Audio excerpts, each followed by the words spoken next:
Bueno, el sector HoReCa, el sector de la restauración y el sector de restauración, hostelería y el catering, la verdad es un pilar fundamental en la economía de nuestro país, y eso es un referente mundial. Pero además con la gastronomía, con el sector de la restauración, es un sector altamente innovador y con una capacidad de competitividad muy importante. Pero tiene el sector HoReCa, o el sector de la restauración, del catering y de la hostelería, una especial relación con el entorno cultural, con el entorno ambiental, con el entorno cultural. Pero, sin lugar a duda, tiene una relación muy importante con el sector social, en la comunidad vecinal, donde se implanta el sector. Por tanto, eso genera unos conflictos, de cohesión, unos problemas de conciliación entre el ocio y el entorno social, ¿no? Provocados por el exceso de ruido, y que eso además entra en contraposición con los derechos que tienen los ciudadanos al descanso y incluso con la salud, ¿no? Ay, vamos a ver, espérate, vamos a ver, inicio.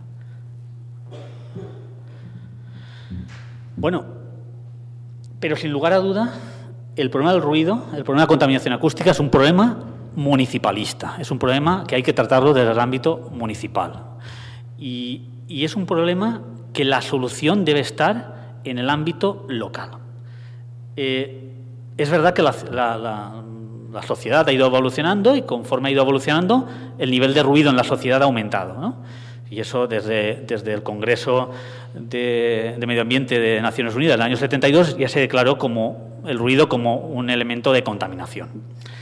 No hay que decir que el ruido no es exclusivamente del Mediterráneo, sino en Europa el 25% de la población está afectada por el ruido. Claro, en el ámbito social, en el ámbito de la restauración, de las terrazas, del catering, de todo esto, donde lo que es ruido para unos, a lo mejor es sonido para otros, ¿no? Efectivamente, estar en una terraza y estar oyendo una música de fondo, una especie de chill out, pues la verdad es que tiene su placer, ¿no? Y tiene su encanto, ¿no?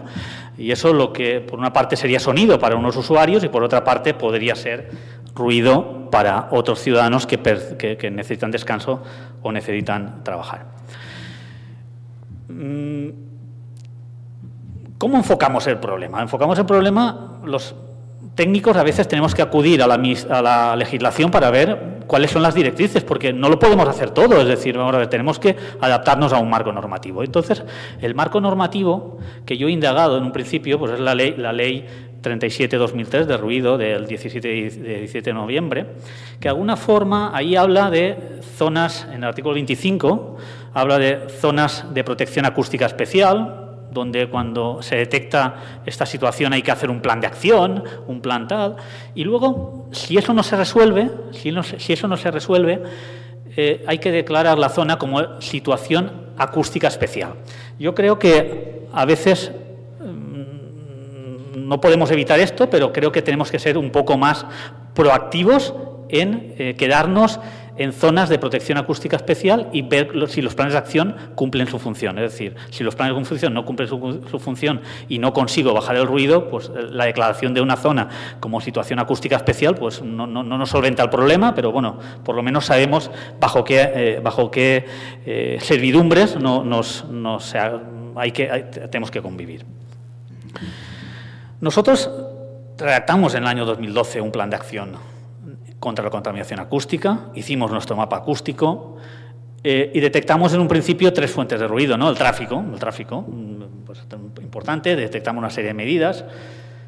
Detectamos también una actividad industrial que también era fuerte ruido y detectamos que también las obras, ¿no? Y detectamos también que las actividades de ocio, esto es en el año 2012, que las actividades de ocio también nos generaban unos problemas. Y, por tanto, nos planteamos en el 2012 primero, desde el punto de vista del planeamiento municipal, digamos, vamos a limitar el uso en zonas residenciales, vamos a limitar uso de actividades que puedan ser molestas, eso lo hicimos desde el planeamiento, o estamos en ello, y también nos dijimos, bueno, vamos a hacer un plan específico para zonas de ocio. Bueno, les he mostrado el mapa de Denia para que vean que las vías de comunicación son el problema más importante. Pero yo he venido aquí a hablar de terrazas, de restauración y de contaminación acústica. En el año 2012, cuando detectamos esto, encontramos 3 situaciones en Denia que eran problemas ligadas al ocio, a la terraza o al uso de la vía pública, ¿no? Una zona de la calle Alamar, muy céntrico. Ahí tenéis, ahí en la imagen se ve que está en el castillo, al pie del castillo. Evidentemente vimos que posiblemente se estaban incumpliendo. Ahí están los niveles. Encontramos una zona cercana al puerto de Denia, una zona donde también había ocio y también donde algún tipo de actividad de paz pues generaba un montón de molestias. Y luego encontramos en la zona de urbanizaciones también otra zona donde era una zona de botellón y una zona una zona de muchísima aglomeración de gente, y que los vecinos que venían sobre todo en julio y agosto a descansar y a veranear, pues teníamos muchos problemas. Sin lugar a duda, en el 2012 no detectamos ninguna zona de restauración, ninguna zona de terrazas, ninguna zona que era un problema. En el 2012 no lo detectamos. Pero bueno, sí que hicimos sí que nos permitió hacer un plan específico para zonas de ocio nocturno, que decía, en aquella zona más cercana al castillo, pues bueno, si esto se sigue cumpliendo, habrá que utilizar la vía de la zona acústicamente saturada.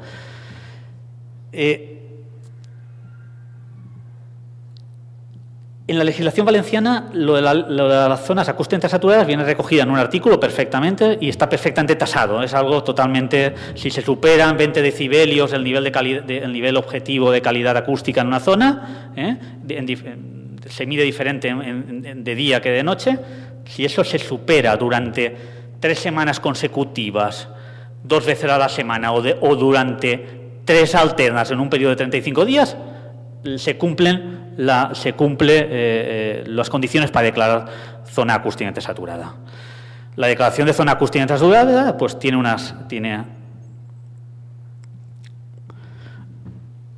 ¿Cuántas hay en la Comunidad Valenciana de zonas acústicamente saturadas? Pues prácticamente casi todas están ahí en verde, están en verde en la zona de Castellón, en la zona del entorno de Valencia, en la zona de, es decir, que hay unas 12 o 13, creo recordar.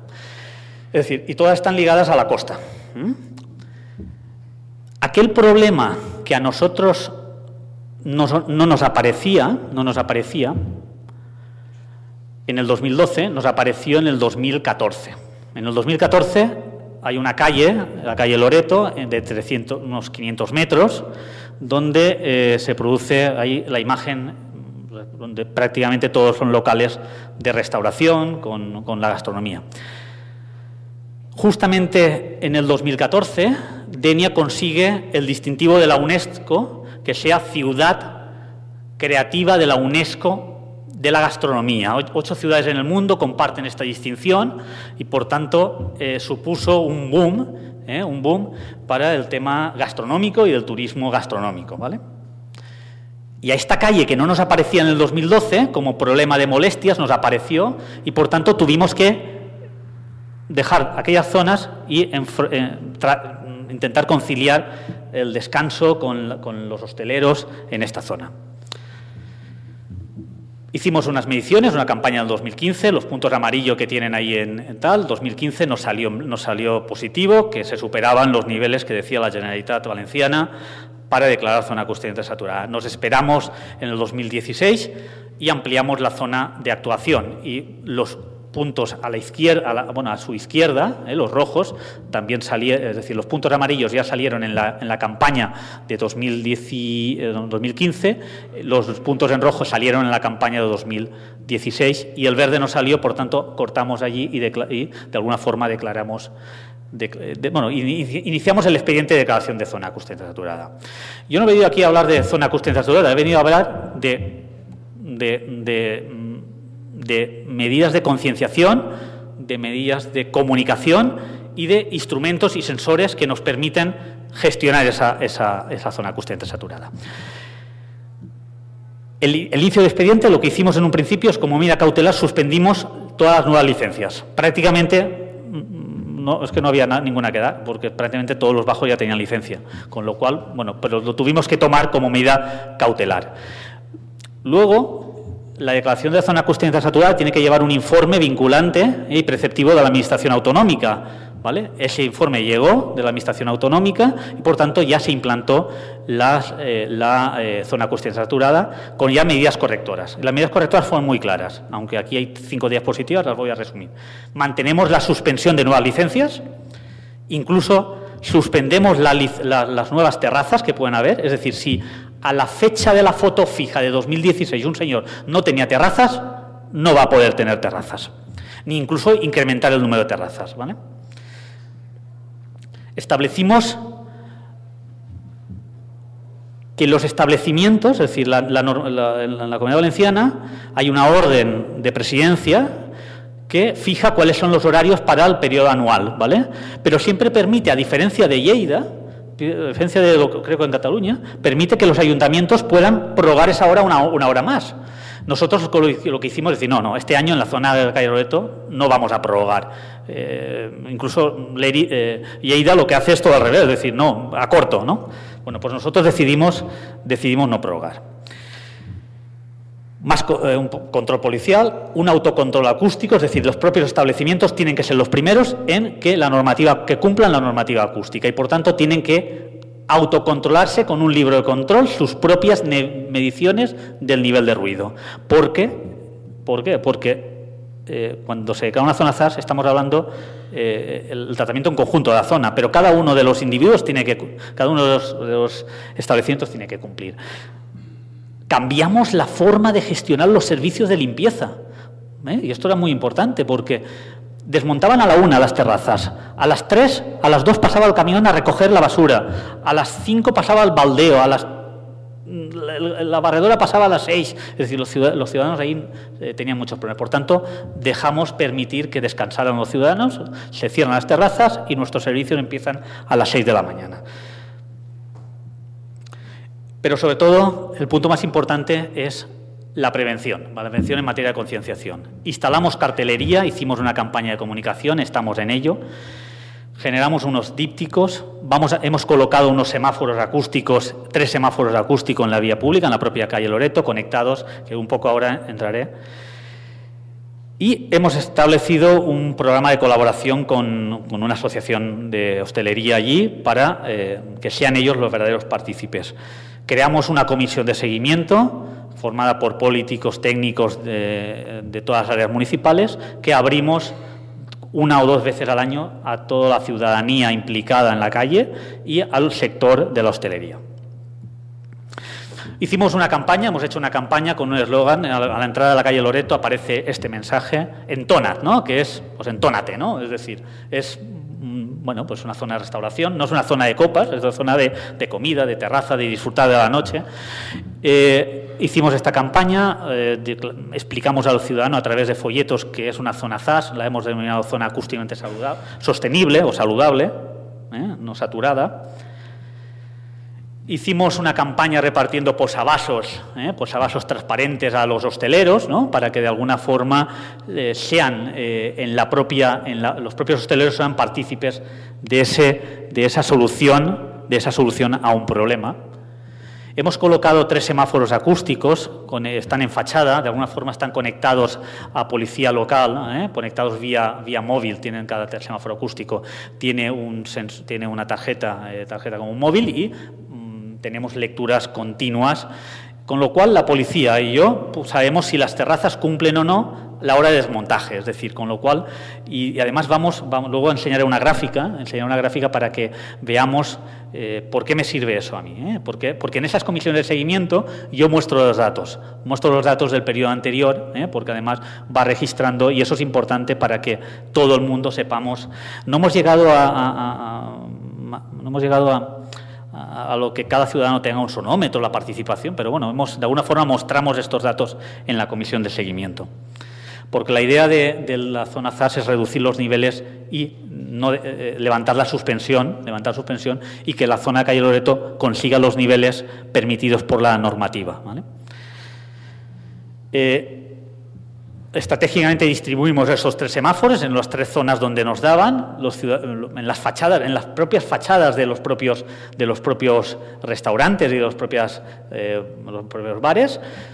Pedimos permiso, nos dejaron, además se enciende una oreja roja cuando se supera el nivel de contaminación acústica, no, obviamente, y además manda, a partir de cierto nivel, manda unas alertas a policía para que, bueno, pues allí algo está pasando en la calle Loreto para que pueda hacer, o sea, que el semáforo acústico lo que nos permite es gestionar o hacer más fácil esta gestión que, sin lugar a dudas, es municipal. La gestión del ruido y la contaminación acústica es municipal.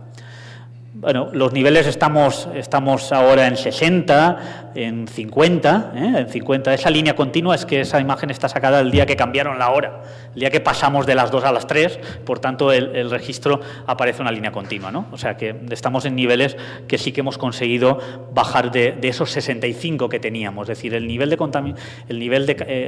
calidad acústica en la calle, el exterior son 45 decibelios en la noche, en la Comunidad Valenciana, ¿no? En horario nocturno. Por tanto, si se superan más de 20 decibelios, 65, habrían 2 veces por semana, durante 2 semanas consecutivas y 3 alternas, habría que declarar zona ZAS. Estamos ahora en unos niveles de 60, 50, 55, es decir, que parece ser que la conciencia... Lo que ocurre es que vamos a esperar, no tenemos datos todavía de julio y agosto, y es donde habrá que esperar. Y yo de momento no puedo más que mostrar estos datos porque los semáforos se instalaron en el 2016, ¿no? Los semáforos son estos, están en las propias fachadas de los propios hoteles, de los propios restaurantes, visibles y tal. Y por último, lo que quería es establecer unas conclusiones, ¿no? Unas conclusiones importantes, ¿no? Sin lugar a duda, el ruido, la contaminación acústica afecta a la salud de las personas. Siempre vamos a tener población sensible, niños, personas mayores, enfermos. Lo que queremos es utilizar los ayuntamientos o los técnicos, lo que necesitamos son tecnologías que nos hagan gestionar, que nos hagan más fácil la gestión de este problema, porque los técnicos municipales no estamos por la noche allí en la calle Loreto ni en la zona. Por tanto, para nosotros es importante tener esta aplicación. Es una forma, es relativamente, bueno, ha supuesto una inversión por el ayuntamiento, pero bueno, es algo asumible, mucho más asumible que encontrarte frente a un problema en un juicio de decir que un ayuntamiento no ha hecho nada por velar por el descanso nocturno, y además creo que esto es, si no se hace nada, pues se está tipificado en el Código Penal como una prevaricación por omisión, el no hacer nada en tema de ruido, y hay sentencias y tal, y por tanto los semáforos acústicos, los sensores, esto nos van a permitir gestionar esto adecuadamente. Y nuestra campaña es positiva, nuestra campaña de comunicación siempre es positiva, es decir, queremos prevenir y generar espacios acústicamente saludables o sostenibles, es decir, no queremos tener una zona acústicamente saturada, lo que queremos es que en esa calle conviva el sector gastronómico, que es muy competitivo, y incluso a nivel estatal y tal, es muy competitivo, tenemos figuras de la restauración muy importantes. Y queremos eso, mostrar un sentido positivo. Siempre he transmitido a mi alcalde que la idea de aquí de medio ambiente es de alguna forma controlar los niveles y llegar a unos niveles estándar y que sean pacíficos y sostenibles para todo el mundo. Establece la normativa, se realiza un mapa de ruido. Adicionalmente, se realizó una campaña de monitorización de ruido disponiendo sonómetros ubicados en las calles de la ciudad. Y se da una paradoja.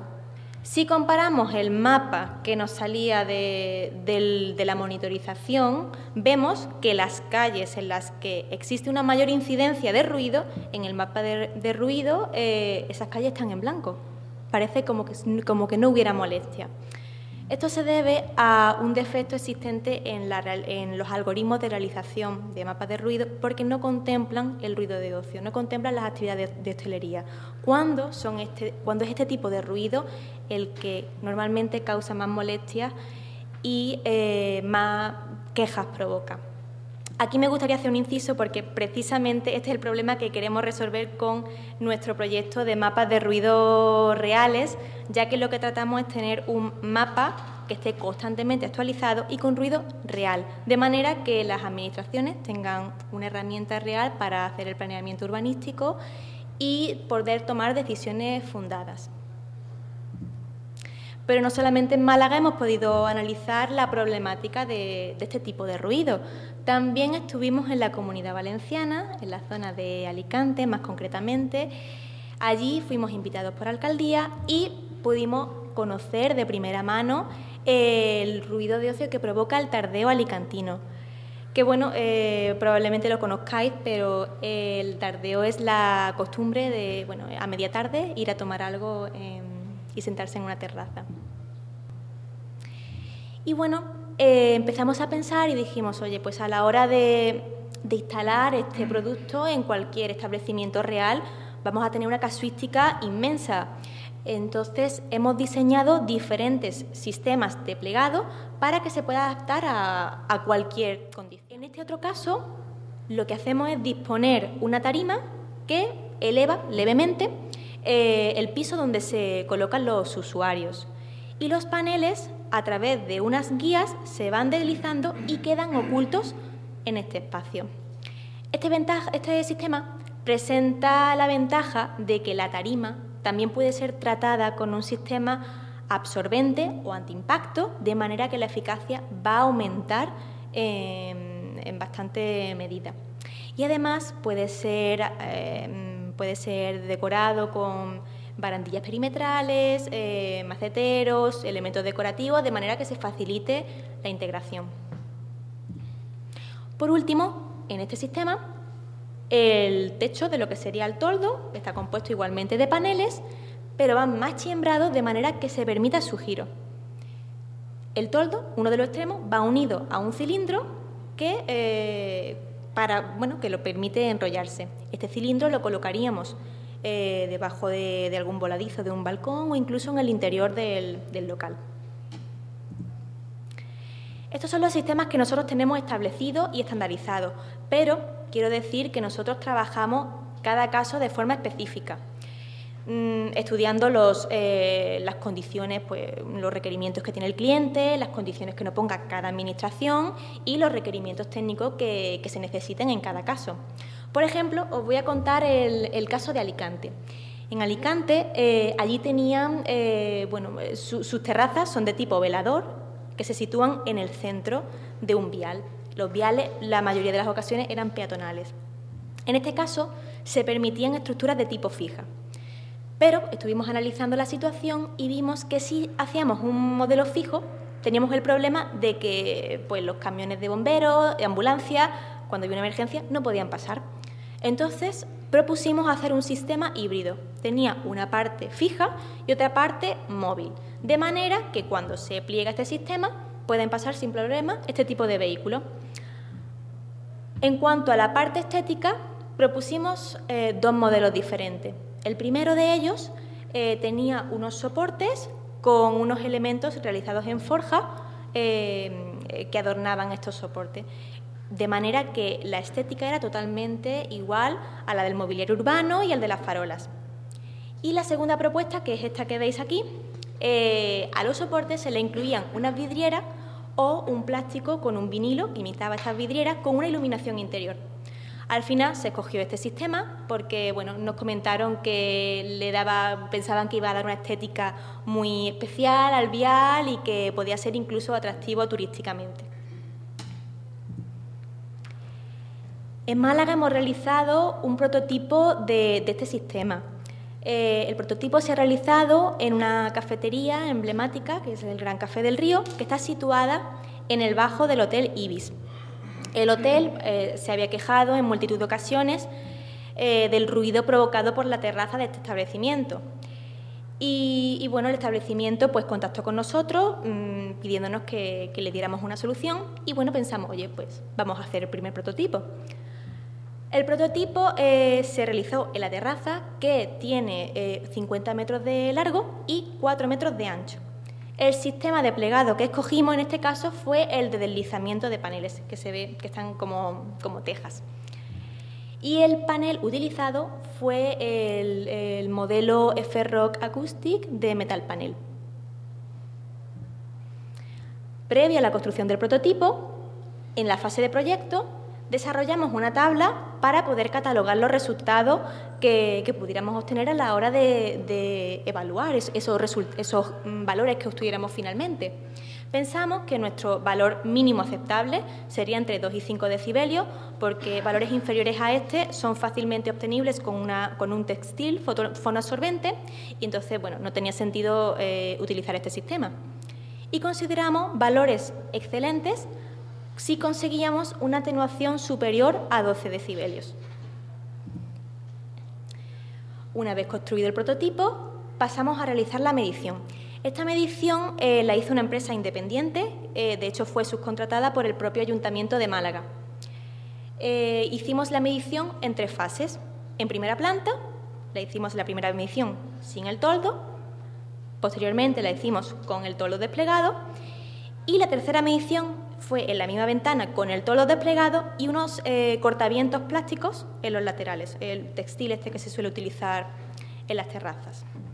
La medición se hizo según procedimiento, el material, o sea, los equipos estaban verificados en laboratorio y la empresa contaba con su certificación de la Consejería de Medio Ambiente.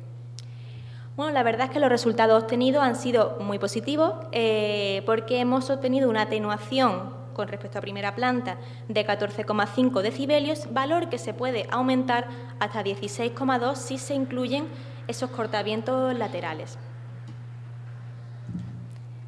Si tenemos en cuenta la tabla anterior, podemos catalogar estos resultados como excelentes, lo cual nos da pie a comercializar este tipo de productos y recomendarlo para el control de las actividades de ocio y hostelería en vía pública.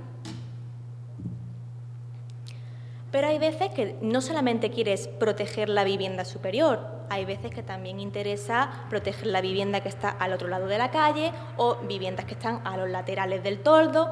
Por lo tanto, también se pueden incorporar otro tipo de elementos, como son, por ejemplo, faldones laterales colgantes, pantallas verticales puestas en el suelo o alfombras absorbentes, bueno, una serie de elementos adicionales que lo que van a hacer es mejorar la eficacia de este sistema. Estas pantallas son totalmente personalizables y configurables, ya que tienen una amplia gama de colores y acabados. De hecho, también pueden ser utilizados como soportes publicitarios, ya que son rotulables. Además, como nosotros proponemos también el uso del vinilo. Estos paneles se pueden poner unos vinilos adhesivos y puede tener un resultado muy bueno si se le añade un vinilo fotográfico con una imagen vegetal, un paisaje o incluso si lo que se busca es una mimetización total y completa del sistema, proponemos el utilizar una fotografía de lo que se vería en el fondo de la pantalla, lo que habría detrás de la pantalla, de manera que conseguimos que esto sea totalmente invisible. Es más, si por ejemplo nosotros tenemos un mirador y justo debajo del mirador tenemos una terraza, podemos utilizar este mismo efecto y hacer una fotografía de lo que se vería desde el mirador, instalar este vinilo fotográfico y de esta manera conseguimos que no exista impacto visual en este tipo de sistema. Quedaría totalmente incluido en la imagen de este lugar. Bueno, nosotros seguimos en constante desarrollo y ahora mismo estamos desarrollando 2 líneas nuevas. El primero es un sistema de apantallamiento plegable sin necesidad de usar soportes verticales, soporte en el acerado, y el otro es un sistema de apantallamiento vertical que sea totalmente mimetizable para aquellos lugares en el que la estética sea algo fundamental. No quiero terminar sin hablar de las ventajas adicionales que aporta este sistema. La primera, este sistema tiene la catalogación de S1D0, lo que quiere decir que, aparte de funcionar como barrera acústica, sirve también como barrera de protección contra incendios. ¿Qué quiere decir esto? Que si, por ejemplo, ocurre un incendio en el establecimiento, este sistema también impide que el fuego se propague por fachada.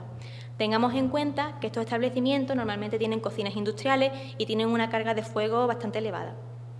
Por otro lado, estos paneles también pueden ser utilizados para aplicar un tratamiento de una pintura fotocatalítica de última generación que funciona precipitando los contaminantes atmosféricos, liberando oxígeno y creando un polvo inocuo.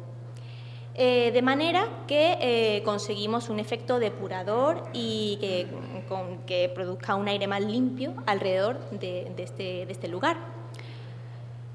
El efecto depurador de este tipo de sistema, más o menos, para hacernos una idea, es 1 metro cuadrado, es como el efecto depurador de un árbol.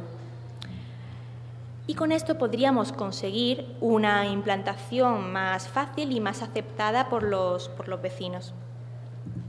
Si utilizamos estas dos propuestas de forma conjunta, podríamos conseguir un plan de protección ambiental integral que combata los dos males fundamentales de la ciudad, la contaminación acústica y la contaminación atmosférica. Consideramos que este sistema de pantalla acústica resuelve una serie de requisitos que lo hacen viable para poder resolver este gran problema del ruido de ocio y poder permitir compatibilizar las actividades de ocio y hostelería con el descanso de los vecinos y conseguir que el medio ambiente urbano sea más agradable y sostenible. Partimos de una problemática que es que tenemos muy difícil de encontrar un equilibrio entre el ruido que nos provocan las terrazas y el descanso de los vecinos. Esto es una problemática, una dificultad clarísima, ¿no? Aparte, desconociendo los sistemas que nos propone Inés, entendemos que hay una imposibilidad de aplicar medidas correctoras eficaces para reducir el ruido, o sea, pantallas o estos sistemas en terrazas que se ubican en medio de una plaza con un parasol, lo vemos como muy complicado, ¿no? Entonces, soluciones que hemos aplicado hasta el momento en Sant Cugat, pues lo que ha hecho cualquier ayuntamiento de todo el mundo, ¿no? Que es, primero de todo, ubicar las terrazas alejadas de las fachadas, de manera que la imagen esa de la derecha sería un caso que no sería así, no iría bien. Limitar el número de mesas, regular el horario de apertura y cierre de la terraza. En Sant Cugat establecemos 3 zonas, la general, la específica ampliada y la específica reducida. De manera que si estás en una zona general tienes un horario, si estás en una específica ampliada tienes un poco más y si estás, desgraciadamente, en una zona específica reducida tendrás bastante menos. El criterio es si hay problemas, básicamente, ¿eh? Aparte, tenemos el problema también regulamos por tema de temporadas, o sea, en verano entendemos que hay una demanda de uso de terrazas mucho superior, de manera que en verano se permite hasta más tarde y en invierno un poco más, antes se cierra la terraza. Lo mismo con los días de la semana, no es lo mismo un viernes a la tarde, un sábado por la noche, que un miércoles por la noche, que no hay nadie. Entonces, regulamos también, diferenciamos entre el día y la semana. Esto hacemos un decreto anual que se aprueba. Aquí hay un poco la copia del decreto, pero básicamente dice esto, ¿no? Horario de apertura, no hay problema, normalmente siempre es entre las 8 de lunes a miércoles y a las 9 a partir de los fines de semana. Y si estás en una zona de estas, pues ya sabes que tienes que cerrar. Yo que sé, si miramos en verano, un general, una noche de viernes puede cerrar a la 1. Yo conozco otros municipios que las terrazas están cerradas mucho más tarde, pero en Sant Cugat a la 1 están cerradas, a no ser que estés en un específico ampliado que tendrías la suerte de cerrar a las 2. Las zonas ampliadas son las que no tienen vecinos por ninguna parte. Si tienes la desgracia de estar en una zona restrictiva, ampliada, así específica restrictiva, tendrás pues la mala suerte de cerrar a las 22:30 la terraza. Entonces, buscando soluciones,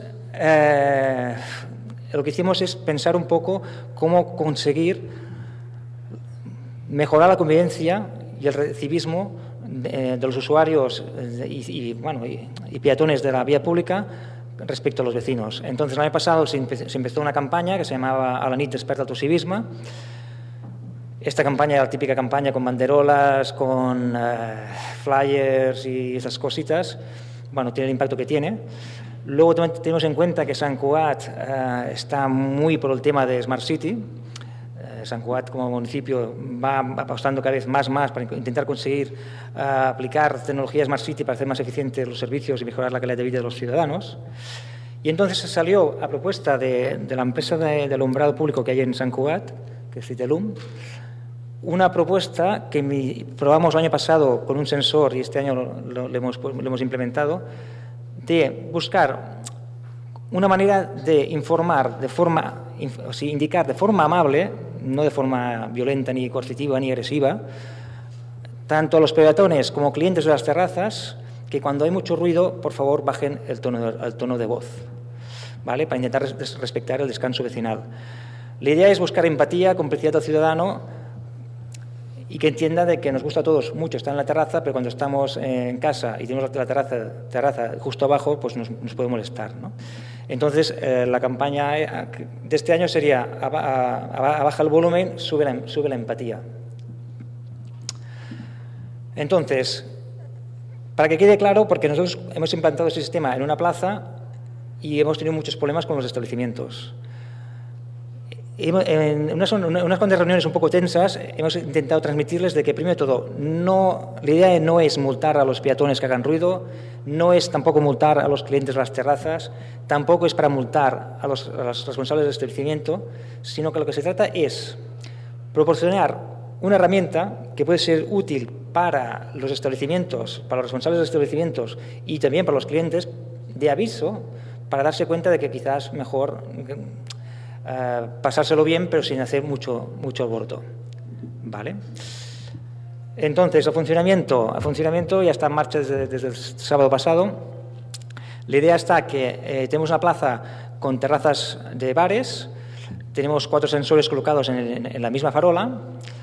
Este sensor lo que hace es registrar los niveles de ruido que hay y están programados de manera que si el ruido que hay es suficientemente fuerte y prolongado en el tiempo, tiene que estar más de un minuto dando jaleo, porque si no, cualquier impacto te haría saltar las luces, ¿vale? Pues lo que hacen es que las farolas contiguas que rodean la terraza bajan la intensidad de luz y le vuelven a subir, de manera que hacen un efecto como de parpadeo lento, muy visible de noche se ve muchísimamente, ¿vale? Que sería lo que indicaría al usuario de la terraza de que se está pasando y al responsable de la actividad para que salga y decir: hey, señores, un poco de silencio, que fijaros que las farolas incluso se quejan del ruido que hacéis, ¿vale? Entonces, la idea es programarlas de manera que se pone en marcha a partir de que el alumbrado público se pone en funcionamiento, programarlas para que hasta las 11 se permita más ruido, porque la ley del ruido permite más ruido hasta las 11, y de 11 a 1:30, que es cuando funciona el sistema, activar un nivel más bajo. Y hemos previsto que, como por ejemplo, el viernes pasado se puso en marcha y el mismo viernes en la Plaza Barcelona había un concierto en la plaza. Pues también previmos de que, oye, cuando hay un concierto, un evento, el sistema no funcione, porque si no, aparte de la música, tendríamos discoteca con las farolas. ¿Vale? Nosotros como ayuntamiento queremos verificar que el sistema realmente funciona. Nosotros, como disponemos de sensores de la CESVA, los TIAS 120, que están funcionan clarísimamente bien probados, pues lo que hemos hecho es colocar un sensor nuestro justo al lado del sensor que interactúa con la farola para ver cómo está funcionando el sistema y ver en qué decibelios nos estamos moviendo. Fijaros que en la derecha ya he puesto que los niveles nunca podrán ser los límites establecidos en la normativa vigente. Eso todos lo tenemos muy claro. Si ponemos los 50 para una zona B1, como es la Plaza Barcelona, evidentemente la farola no parará de dar parpadeos, ¿vale? Entonces, es un mensaje también que hemos intentado transmitir a los establecimientos y a los vecinos de que, oye, a ver, no se trata de ir a cumplir la ley, sino, bueno, decirlo sin no, pero que entiendan de que tiene que haber una cierta tolerancia y un respeto por parte de los usuarios de las terrazas. Entonces, aquí lo que venimos a explicar es que si lo pusimos en marcha el viernes, tampoco no tenemos datos. De aquí a 3 meses tenemos datos y veremos cómo está funcionando la cosa, pero os podemos explicar un poco la experiencia en lo que hace referencia a la campaña de comunicación. Este sistema, sin una buena comunicación, no te sirve para nada, porque la gente dirá: mira, el farol no funciona, parece que Sant Cugat tanto dinero y resulta que las farolas no funcionan. Entonces, la campaña de comunicación es muy importante. Empezamos informando a los establecimientos, les explicamos individualmente, todos estaban contentos. Una vez se lograron entre ellos lo vieron todo mal y nos pegaron una bronca espectacular. Hicimos un par de reuniones para intentar limar y explicarles bien el sistema. Lo entendieron, no están contentos, pero lo entienden. Pero es que nosotros, para que esto funcione, necesitamos sí o sí la colaboración de los establecimientos. Sin su colaboración es imposible que el sistema funcione. Entonces, también hemos colaborado con el gremio de restauración de Sant Cugat, bueno, que es el de Terrassa, y la entidad Sant Cugat Comerç. La lástima es que el gremio no es como el de Lleida, que estaría encantado de la vida de tener al gremio de Lleida, pero bueno, en todo caso les pongo en contacto con vosotros para que os lo habléis. Hemos repartido a los vecinos 500 folletos en cada buzón, explicando cómo funciona el sistema. Una vecina muy problemática que tenemos en Plaza Barcelona, se lo explicamos personalmente y de momento lo ha entendido y nos lo ha comprado, lo cual es sorprendente, porque esta vecina nos obligó incluso a hacer una medición, una sonometría, cosa que nunca hagáis, hacer una sonometría de una terraza, pero de momento lo ha comprado y está contenta, hasta que dure. Luego hemos puesto unos carteles en las farolas para que la gente también vea, yo sé, si viene alguien que no es de Sant Cugat, se va a la Plaza Barcelona a hacer una cerveza, que sepa de qué va el asunto, ¿no? Aparte, hemos hecho también unos posavasos. Yo no había visto lo de José Antonio, pero hemos hecho unos posavasos quizás más sosos, no es el Antonat, pero pone a la baixa volum, a puja empatía, de manera que los establecimientos pueden, cuando repartan la copa, pongan el posavasos con este eslogan. Y luego también el tema de... en los portaservilletas les hemos dado unos adhesivos, les daremos, porque no los tenemos, para que los pongan en el portaservilletas. Entonces, bueno, con todo esto, más la colaboración de los establecimientos, esperemos que funcione. Aparte, hemos aprovechado que tenemos una campaña de agentes cívicos en el ayuntamiento para que ellos hayan hecho la entrega de los folletos, para que haya informado a los vecinos, para que puedan resolver dudas, y el único problema que tenemos es que los agentes cívicos no trabajan durante el horario nocturno, de manera que nos queda un poco cojo la noche, pero bueno, en todo caso la policía también puede acceder.